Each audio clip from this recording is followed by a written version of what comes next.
Dear students, आज हम आपकी क्लास फर्स्ट का दूसरा चैप्टर और दूसरा लेक्चर लेके आए हैं, जो क्या है, प्लांट्स अराउंड अस। प्लांट्स होता है पौधे, अराउंड अस हमारे आसपास या इर्द गिर्द। There are present different kinds of plants around us. आपने देखा होगा कि हमारे आसपास बहुत सारे किस्म के पौधे पाए जाते हैं। हर पौधा एक ही किस्म का नहीं होता, एक जैसा नहीं होता, बल्कि मुख्तलिफ होते हैं।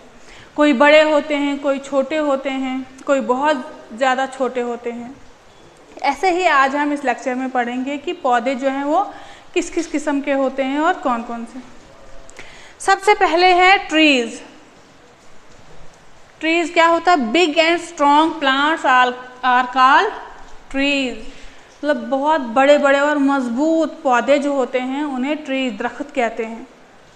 जैसे हमारा एप्पल ट्री है, सेब का दरख्त है, बनियान ट्री है, मैंगो ट्री है, आम का दरख्त है।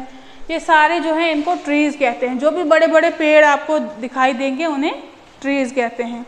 उसके बाद हैं श्रब्स।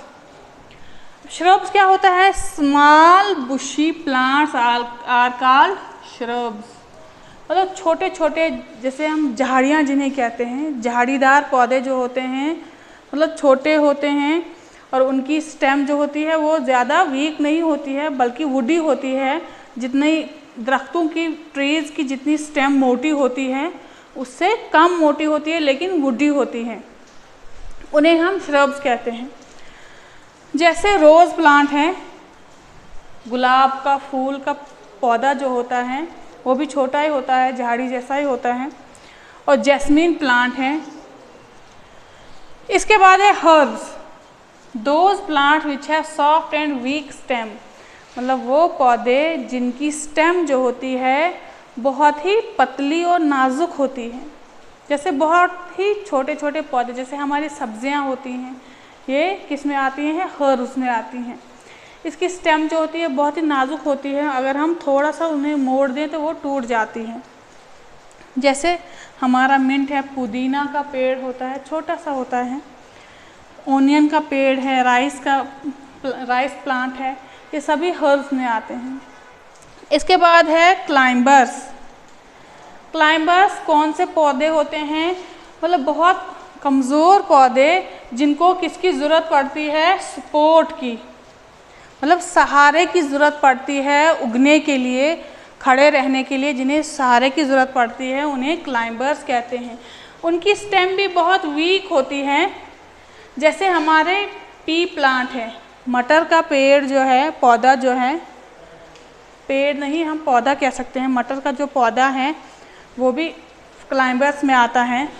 ग्रेप वाइन है, ग्रेप किसे कहते हैं? अंगूर। अंगूर का जो पौधा होता है वो भी क्या होता है? क्लाइंबर होता है। उसे भी सहारा, मतलब लकड़ी का कोई पीस या मतलब कोई दीवार या किसी सहारे से ही वो ऊपर उगती हैं। इसके बाद है क्रीपर्स। अब ये था क्लाइंबर जिन्हें सहारे की ज़रूरत पड़ती है, जो बहुत ही कमज़ोर होते हैं। अब क्रीपर्स भी, उनकी भी स्टेम जो है बहुत वीक होती है, वो भी बहुत कमज़ोर पौधे होते हैं, लेकिन वो सपोर्ट्स के ऊपर ग्रो नहीं करते, बल्कि वो ज़मीन पे ही फैल जाते हैं, ज़मीन पे ही रेंगते हैं, तभी इन्हें क्रीपर्स कहते हैं। मतलब वो पौधे जो ज़मीन पे ही फैल के उग जाते हैं, मतलब ऊपर खड़े नहीं होते, उन्हें क्रीपर्स कहते हैं। उनकी स्टेम भी बहुत क्या होती है? वीक होती है, और वो ज़मीन पे उगते हैं फैल के। जैसे हमारा वाटरमेलन का पौधा है, पम्पकिन है, पम्पकिन किसे कहते हैं? कद्दू को। और वाटरमेलन किसे कहते हैं? तरबूज को। ये इनके पौधे जो होते हैं वो ज़मीन पे ही फैल के उगते हैं। अब इसके बाद है पौधे के पार्ट्स, हिस्से। एक पौधे के कौन कौन से हिस्से होते हैं और किस लिए इस्तेमाल होते हैं वो हम अगले लेक्चर में पढ़ेंगे।